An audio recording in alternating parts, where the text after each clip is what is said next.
Olá pessoal, aqui Vini Santiago e nós vamos para a nossa terceira aula sobre espumante para iniciantes.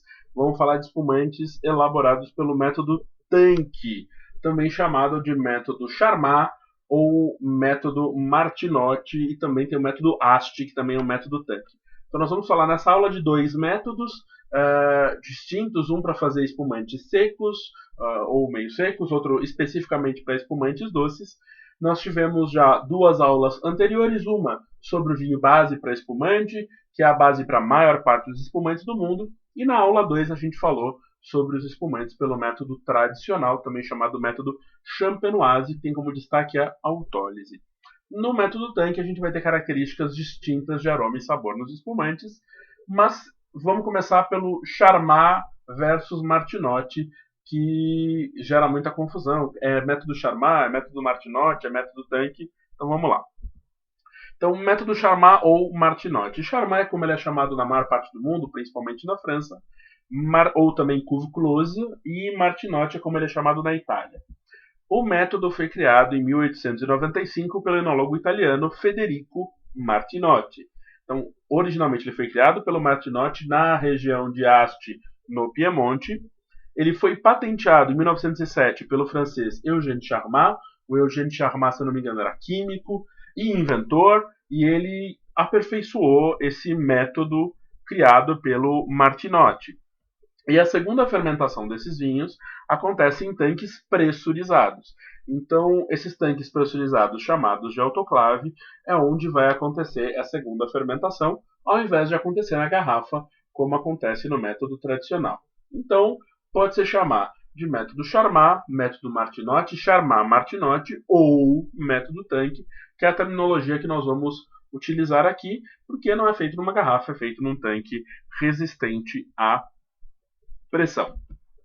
Então, o método tanque. Aqui à direita a gente tem a imagem das autoclaves, esses tanques pressurizados. E esse método é ideal para castas aromáticas. Por quê? Porque no método tanque eu geralmente não quero autólise. Por que eu geralmente não quero autólise no método tanque? Pelo custo disso. A gente tem o custo do equipamento, o custo de manter um tanque pressurizado. Eu preciso de toda uma linha de tubulação, de centrífuga ou filtro e linha de engarrafamento isobárico, né, que resista à pressão pressurizado para que eu não perca o gás carbônico produzido durante a fermentação. Então, se eu ocupar esse tanque por muito tempo, lembrando que a autólise, esse caráter de pão, fermento, brioche, demora mais ou menos 9, 10 meses para começar a aparecer no vinho. Se eu deixar esse espumante todo esse tempo no tanque, ele vai ganhar essas notas, mas no mesmo período de tempo eu poderia fazer 3 lotes de espumante. E um espumante método tradicional não vai custar 3 vezes mais caro do que um espumante método tanque, porque ficou 3 vezes mais tempo num tanque. Então, economicamente, geralmente não é tão viável. Então, é uma forma muito boa para fazer espumante mais jovem, fresco, leve, aromático. Então, esse método é ideal para castas aromáticas. Geralmente eu não deixo acontecer a autólise, existem exceções a isso. O espumante é filtrado e envasado sob pressão, então aqui eu não preciso ficar girando garrafa. Por quê? Como a levedura, esse fermento, está dentro do tanque, a partir do momento que eu filtro e envaso sob pressão, eu tirei a levedura, faço invase com o gás carbônico e está pronto o meu espumante. Posso ter autólise no que a gente chama de Charmat longo. Então tem uma série de vinícolas aqui no Brasil que trabalha com esse método Charmat longo. Vão deixar esse espumante com as leveduras no tanque, geralmente com um agitador para ficar circulando essas leveduras em todo o líquido durante um tempo, geralmente um período longo de tempo, 9 meses, 12 meses, 15 meses, e vou ter um caráter de autólise mesmo no método tanque. Então existe espumante Charmat longo e existe espumante método tradicional curto, mas geralmente, via de regra, método tradicional é para espumantes com autólise, com mais tempo de maturação, método tanque é para espumantes sem autólise, com aroma e sabor mais fresco, mais frutado e que entram mais rápido no mercado. Então fica essa diferença entre método tradicional e método tanque, via de regra. Quais são os espumantes principais feitos pelo método Tanque? O melhor exemplo de método Tanque no mundo é o Prosecco. Prosecco é um espumante feito no Vêneto e Friuli Venezia Giulia, na Itália, a partir da casta glera, também chamada de uva Prosecco. Esse estilo de espumante vai ter aroma muito fresco, frutado, pêssego branco, nota cítrica, toque floral. A maior parte do Prosecco italiano vai ser quase seco, vai ter um toquezinho de doçura, eles vão ser chamados geralmente extra dry, mas tem secos também. No Brasil, a maior parte do Prosecco, espumante Prosecco, é seco, é brute. Então vão ser leves, aromáticos, frescos, sem caráter de autólise. E no Brasil a gente também tem uma série de espumantes feitos pelo método Tanque, não tem nenhum nome específico para eles, e vão ser charma curto, charma longo, geralmente vai ter método charmar no rótulo.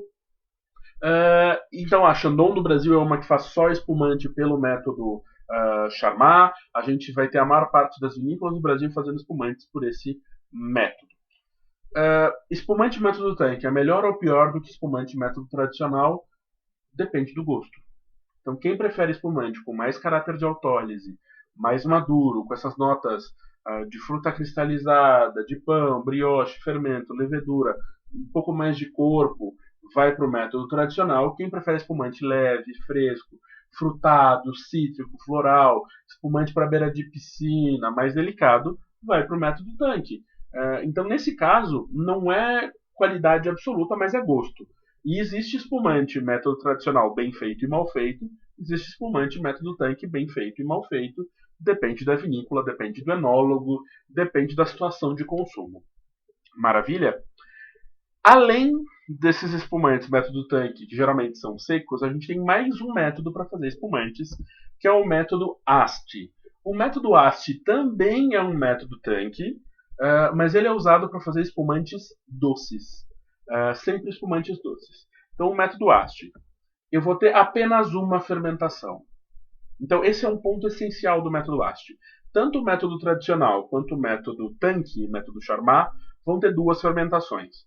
Faço a primeira fermentação alcoólica para ter o vinho base. Vou adicionar o licor de tiragem, que é açúcar e levedura, no meu vinho base. E vou fazer uma segunda fermentação, que é a minha tomada de espuma, a minha espumatização, onde eu vou criar o gás carbônico. No método Asti eu tenho apenas uma fermentação. Então eu não faço vinho base. Eu começo com o mosto de uvas moscato, que vai fermentar direto na autoclave. Então, ao invés de fazer um vinho base, eu vou pegar o suco da uva moscato, botar dentro da autoclave e vou começar a minha fermentação direto na autoclave.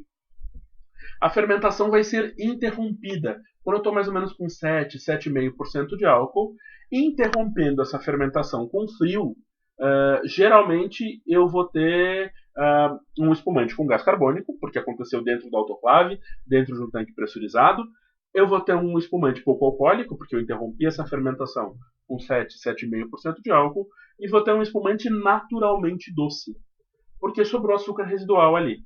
Então, esse método é usado para fazer espumantes doces, e é um método que foi criado no Piemonte, no norte da Itália, chamado Asti, sempre com a uva moscato, que é uma uva aromática muito perfumada. Então eu tenho um espumante de baixo teor alcoólico e com açúcar residual natural da uva pela fermentação interrompida. E esse espumante vai ter aromas e sabores muito particulares. A gente vai ter o Asti na Itália, o Asti no Piemonte, e nós vamos ter no Brasil o Moscatel. E nesse caso, no Brasil, tem um nome específico para esse estilo de espumante. O Asti na Itália é feito só com o Moscato Bianco, só com um único Moscato. No Brasil, o Moscatel vai ser feito com Moscato Bianco, Moscato Giallo, Moscato Canelli. Pode ser feito com Malvasia também, mas uvas aromáticas da família das Moscato vão ser usadas no Brasil para fazer o espumante tipo Moscatel. Os moscatéis brasileiros ganham muito prêmio no exterior, são muito reconhecidos, e apesar de muita gente torcer o nariz para espumante Asti, Moscatel, espumante doce, esses espumantes são excelentes para harmonizar com pratos à base de frutas, sobremesas à base de frutas. Então, uma pavlova com frutas vermelhas, para quem gosta de um sorvete de fruta, um gelado de fruta, uma torta de limão com espumante Asti e Moscatel, é espetacular. E também é um excelente produto para aperitivo. Então aquele espumante para abrir o apetite, para receber alguém em casa, tomar uma tacinha é excelente, mas não são ideais para harmonizar com pratos salgados de maneira geral. E como esses espumantes são feitos com uvas aromáticas, uvas moscato, tem essa fermentação interrompida. Aqui de jeito nenhum eu tenho autólise, nunca tenho autólise, porque a proposta aqui é ter fruta, frescor. Então que aromas a gente vai ter? Nós vamos ter aromas florais, então a gente vai ter aroma de madressilva, rosa, flor de laranjeira, vamos ter aroma de uva. A uva moscato tem esse caráter de aroma de uva, limão siciliano, um cítrico doce. E nós vamos ter aroma de pera, aroma de pêssego, principalmente pêssego branco. Vamos ter o aroma de lixia em muitos casos. Então eu vou ter um vinho muito aromático, muito leve, fresco, frutado, feito pelo método Asti. E a gente tem um painel de aromas bem definido, porque a gente vai ter uma uva, ou uma família de uvas bem específica, que são as moscato. Quando a gente fala de espumante método Charmal, método Tanque, a gente não tem uma família de aromas tão bem definida, porque eu posso usar qualquer uva que eu quiser para fazer espumante pelo método Charmat, espumante pelo método Tanque. Então eu posso usar Chardonnay e Pinot Noir, como o espumante método tradicional geralmente usa, mas posso usar Sauvignon Blanc, posso usar Cabernet Sauvignon, posso usar Syrah, posso usar a uva que eu quiser. E aí os meus aromas e sabores vão variar, dependendo da casta, da variedade de uva que eu estou usando para fazer esse espumante. Certo? Então eu espero que vocês tenham gostado dessa aula. Essa foi a terceira aula de espumante para iniciantes. E aqui a gente encerra tendo falado do vinho base, dos espumantes pelo método tradicional, espumante pelo método Tanque, também chamado de Charmat ou Martinotti, e espumante pelo método Asti, que vai fazer um moscatel, espumante doce. Se vocês gostaram, curtam esse vídeo, compartilhem com os amigos de vocês, se inscrevam no canal e a gente vai começar daqui a pouco uma série nova falando sobre as principais castas que a gente usa para fazer vinhos por aí. Muito obrigado, um abraço e até a próxima!